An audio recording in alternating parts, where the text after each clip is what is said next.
Let's talk about the main event, and as I mentioned right off the top, it is not the main event that we thought we were going to get. Aspen Ladd showing up this weekend, 2 weeks after she missed weight. So on September 22nd, Miesha Tate was pulled from the card after testing positive for COVID. She was supposed to fight Ketlen Vieira in the main event. So that very same day, the UFC makes Holly Holm versus Norma Dumont. Which was the co-main event already on this card. They elevated it to the main event. And then on October 2nd, Aspen Ladd was supposed to fight Macy Chiasson and a bantamweight bout. Steps on the scale, misses weight. Macy says, nope, I ain't fighting her. It's not even a bantamweight fight anymore. I'm not taking it. So then 5 days later, Aspen Ladd, who told me that she flew home that day after stepping on the scale. She was angry. She just wanted to get out of Las Vegas. She was on the first flight out of there, goes back to California, gets a phone call that says that they want her to replace Holly Holm, who had to withdraw due to a knee injury. So quite a ride to this main event, but it's an interesting one nevertheless. And from an odds perspective, it's very interesting. Aspen Ladd minus 130, the bantamweight stepping up to featherweight. Her featherweight debut taking on Norma Dumont, who actually trained for this fight in Las Vegas. She is plus 110. What do you think of this fight, Ian? Wow, all those steps to get here, and we hope that it stays intact. So let's start off with Aspen Ladd. You know, a couple weeks ago, that fight was supposed to happen against Macy.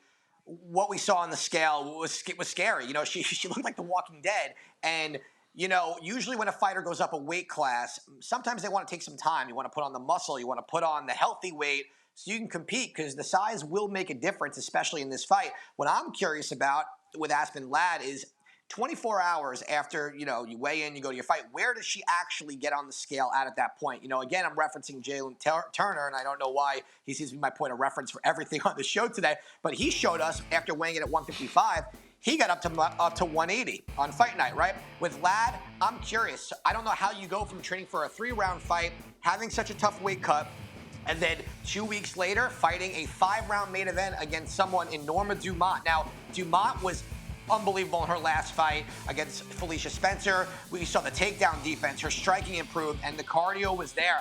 I don't love this matchup for Aspen Ladd. Ladd has to get this fight to the floor. She has to put Dumont on her back early and often and really implement that ground and pound. Because if not, she's going to be forced to strike. And her striking, in my opinion, is not the most technical. The volume isn't there. We saw in her fight against Yana Kunitskaya, her coach Jim West said, minus all the, you know, bleeps, you got to go out there and you got to throw, you got to do it. And when she didn't land it, look at the result. I don't think that happened against Norma Dumont. You know, we saw against Dumont, she was able to dictate the pace, control the narrative against Felicia Spencer. And she's also very good at grappling. So I think the striking goes to Dumont.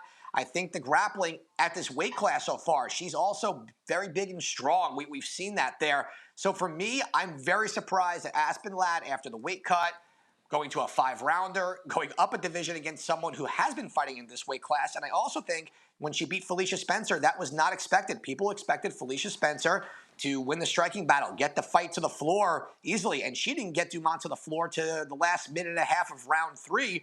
And at that point, she couldn't steal the win. So I think the value here is in the underdog in Norma Dumont. I do not think she should be the underdog. I think Vegas has this wrong, which benefits us. I think they're going based on Ladd's competition in a different weight class. And sometimes I guess that matters, but here I just don't see that style being the case. So if Ladd can't get this fight to the floor quick, I think this is going to be a Norma Dumont win. And at plus 110, that's where I'm going. Yeah, all of it makes sense. And to talk about, you know, where Aspen Ladd will come in on fight night, she told me this week that she's just not cutting weight, and that's about what you would expect. I mean, obviously she doesn't have any time to add weight, to try and bulk up, but she did mention a few things. Right. You know, she did mention that, hey, you know, going to 145, I would have liked to have an opportunity to put on some weight. Fighting a 5-round fight, I would have liked an opportunity to do that with camp. So she is aware of those challenges, but I also think that she is just ready to go. Like she's coming off of that ACL injury, coming off of a long layoff, was excited to fight Macy Chiasson. That fight falls through. So her coach telling me that she just can't wait for the octagon to close and to get going. I think we're going to see a very aggressive start from Aspen Ladd in this fight. So that will do it on UFC Fight Night, the main event. Minus 130 again, Aspen Ladd, but we like the underdog at plus 110. Let's go to Ian's.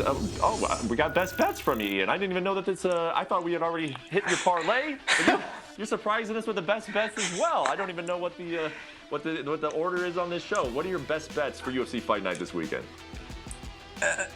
Listen, sometimes I got to surprise you. Also, I got to keep you guessing, right?